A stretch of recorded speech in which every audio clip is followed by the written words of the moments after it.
Security की इंदिरा गांधी के घर पर भी थी, इंदिरा गांधी की हत्या हो गई, इसलिए वो सब एक क्षणिक दिखावा। क्या हमारे नेता आदरणीय श्री चिराग पासवान जी की हत्या की साजिश भारत के प्रधानमंत्री गृह मंत्री से मांग करते हैं उनके बयान की सीबीआई जांच होनी चाहिए और प्रधानमंत्री जी से मांग करता हूं इसकी जांच गंभीरता से। भारत सरकार के कैबिनेट मंत्री पशुपति कुमार पारस जी मंगलवार को हाजीपुर में एक बयान दिए थे जिसमें उन्होंने भारत सरकार के सुरक्षा पर भी सवाल उठाया और उन्होंने उनसे जब पूछा गया तो उन्होंने कहा उनसे पूछा गया कि चिराग पासवान जी को जेड श्रेणी मिला हुआ है। उन्होंने कहा कि जेड श्रेणी मिला हुआ तो क्या हुआ, जेड श्रेणी तो नेता के लिए जी का जंजाल होता है। और साथ में उन्होंने ये भी कहा कि इंदिरा गांधी को भी जेड श्रेणी मिला हुआ था, उनकी हत्या हो गई।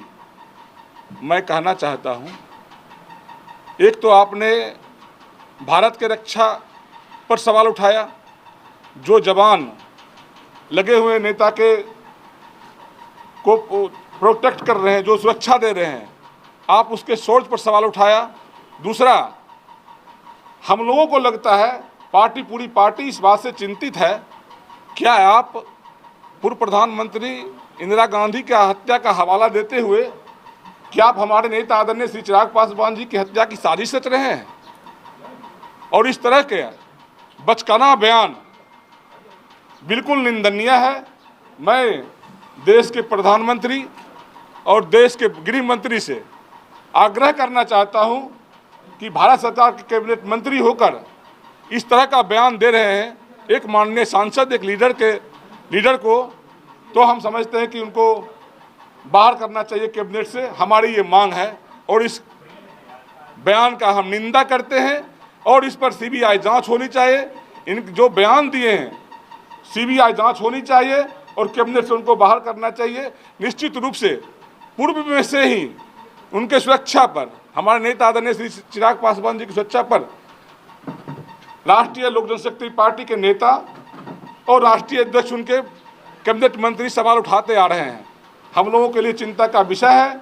हम पूरी पार्टी भारत के प्रधानमंत्री गृह मंत्री से मांग करते हैं उनके बयान की सीबीआई जांच होनी चाहिए और अविलंब उन पर कार्रवाई कर कैबिनेट से मंत्री पद से निकाला जाना चाहिए। एक मौलिक सवाल है कि भारत सरकार के मंत्री, आपने भी कई तरह के सवाल खड़ा किए मीडिया के, ये कॉन्स्टिट्यूशनल पोस्ट है और प्रोटोकॉल के तहत संविधान के हिसाब से कलेक्टिव रिस्पॉन्सिबिलिटी है मंत्री का भी, पूरे कैबिनेट का भी। और कोई कैबिनेट मिनिस्टर ये कहता है कि ये जेट सिक्योरिटी क्या है, हमारे नेता का थ्रेट परसेप्शन रहा होगा, तभी तो गृह मंत्रालय ने जांच किया, जांच के बाद सुरक्षा मुहैया कराया। अब आप उस थ्रेट परसेप्शन के पूरे एजेंसी को चैलेंज कर रहे हैं। यह वायलेशन ऑफ कलेक्टिव रिस्पॉन्सिबिलिटी है। यह संविधान के तहत, प्रोटोकॉल के तहत यह एक गंभीर सवाल है, यह हल्का सवाल नहीं है। और ऐसे गैर जिम्मेवार लोगों को दो ही चीज़ कहा जा सकता है, ये चाहे उस कैबिनेट के पोस्ट के लायक नहीं है और नहीं तो इनकी मानसिक स्थिति ठीक नहीं है। अब इस सवाल के साथ निश्चित तौर से हम लोग भारत सरकार को लिखेंगे। ये सवाल एलाइज का नहीं है, ये सवाल है कि भारत सरकार का एक मंत्री जिसका कलेक्टिव रिस्पॉन्सिबिलिटी है और जेट सिक्योरिटी गृह मंत्रालय ने दिया है, तो उसमें सारे मंत्रिमंडल के फैसले के तहत होता है। और इसमें एक मंत्री कह रहा है इस सुरक्षा का मतलब क्या है? It is nothing.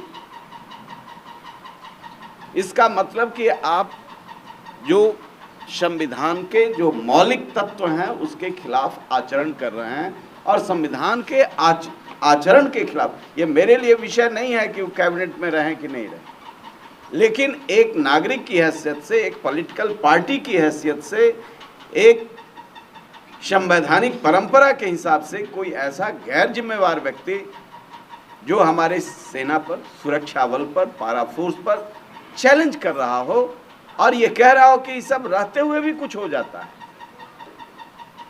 ये अराजकता, संवैधानिक अराजकता की ओर ले जाएगा। इसलिए गंभीर सवाल है।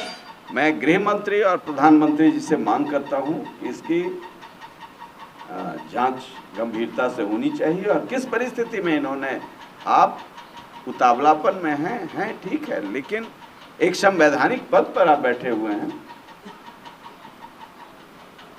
और ऐसी परिस्थिति में आप देश के पूरी सुरक्षा व्यवस्था पर चुनौती दे रहे हैं। ये सिर्फ मेरे लिए खतरा का विषय नहीं है, यह विषय इस परंपरा पर है कि आजादी के बाद कोई ऐसा मंत्री नहीं हुआ जो अपने कलेक्टिव रिस्पॉन्सिबिलिटी से, संवैधानिक प्रतिबद्धता के विरुद्ध आचरण कर रहा है। इसलिए हम सवाल खड़ा कर रहे हैं और यह गंभीर सवाल है।